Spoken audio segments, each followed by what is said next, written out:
Hey guys, Richard the Filmmaking Fan 279 here, and welcome to another video. And today I'm going to be showing off my Spider-Man not my Spider-Man collection, that's small. I'm just going to talk about each of the Spider-Man movies in favor of Avengers Endgame and Spider-Man Far From Home coming out this year. I will go see those movies, by the way. I'm looking forward to it. I hope Far From Home is really better than Homecoming. But I'll get into what I mean by that in a second. But anyways, let's just talk about the Spider-Man movies. Okay, starting off in 2002. This one. Now, hold on. Sam Raimi Spider-Man with Tobey Maguire.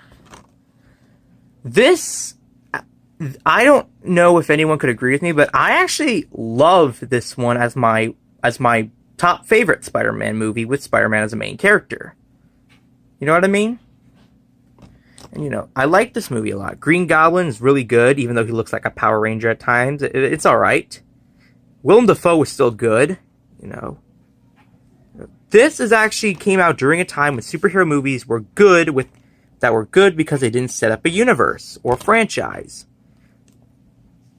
And Sam Raimi did a very good job with this movie. Tobey Maguire, by the way, owned the role of Spider-Man. And what else is there I have to say? One more thing. I love Danny Elfman's score as well. And J.K. Simmons also owned the role as A. Jonah Jameson. Don't bring me pictures of Spider-Man, basically. So that's Spider-Man 2002. Then we got Spider-Man 2 from 2004. Now, this movie came out when I was born. I was born in 2004. Spider-Man 2 came out that year. But here's something. Now, notice I just put my old DVD in the Blu-ray. And there's a nice picture of Spider-Man fighting Doc Ock. Now, a lot of people say this is one of the best Spider-Man movies, but I don't consider it one of the best. It's an alright Spider-Man movie. It's just, I do like the fact that this is about a superhero who's struggling with his powers and is in a struggle if he should be a superhero or not. He's got so many problems. He's losing his powers. And meanwhile, this is also a good movie because it proves that villains can be redeemed. Doc Ock was a villain who didn't want to become a villain. He was forced.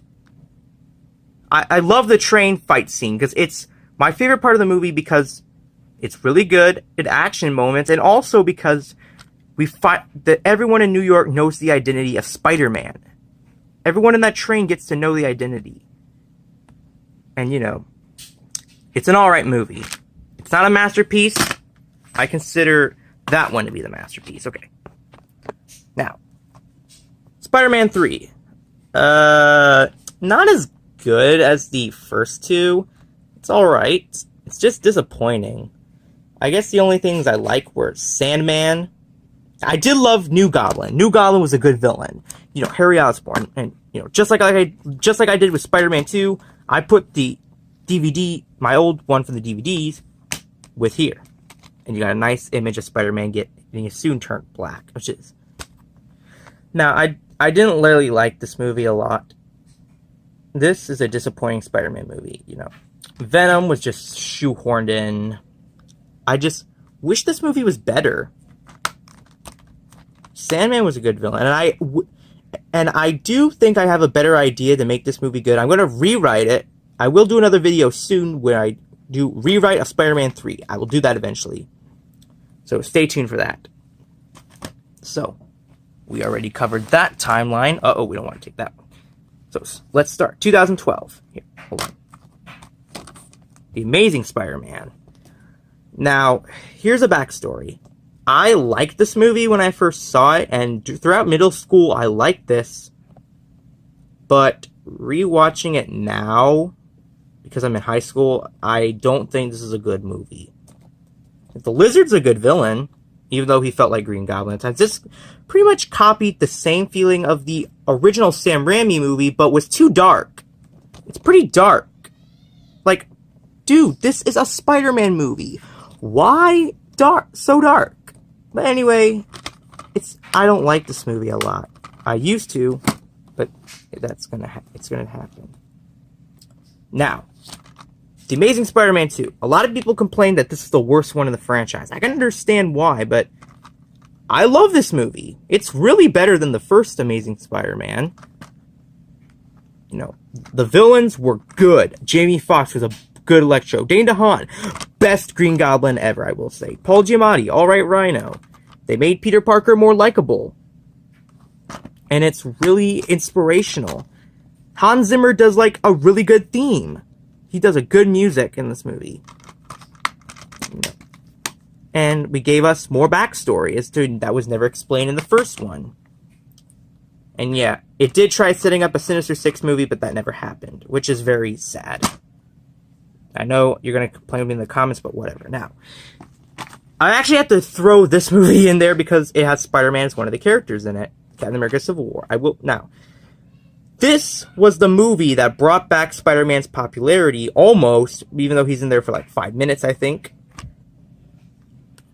But, yeah, he was good. His suit looked a little CGI at times, which is probably a big issue, but Tom Holland's an alright Spider-Man. Speaking of which, Spider-Man Homecoming. Now, here's... Yeah, basically. Anyway. Not one of my favorite Spider-Man movies. I do like it. It's good, but it's not one of my favorites. Tom Holland, like I said, alright Spider-Man. I don't think he owns the role. But Michael Keaton was a really good Vulture, I will say. And Ned was pretty funny. This movie feels more like a high school comedy with Spider-Man in it than a Spider-Man movie. But I'm looking forward to Far From Home coming. I hope this is better than that movie. Now, Avengers Infinity War. Here, I'll show you. Oh, oops, hold on. Now, Avengers Infinity War is another MCU film with Spider-Man in it. If I could just find the image somewhere. Hold on. There he is. Now, I thought he did a better job. He was really good this time. He was starting to get more likable, except the only part that really ticked me off is that he died at the end from Thanos' snap. I did love the Iron Spider suit, but what a waste of the MCU having Spider-Man for killing him off. And speaking of which, I have a figure of him that I got at Comic-Con last year before this movie came out.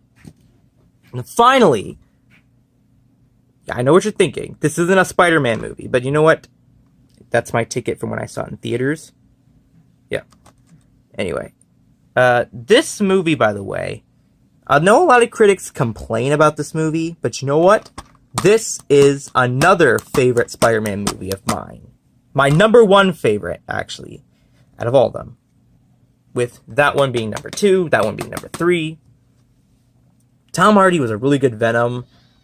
I really love the fact that it felt like the comics that it was inspired by. Venom the Lethal Protector and Planet of the Symbiotes.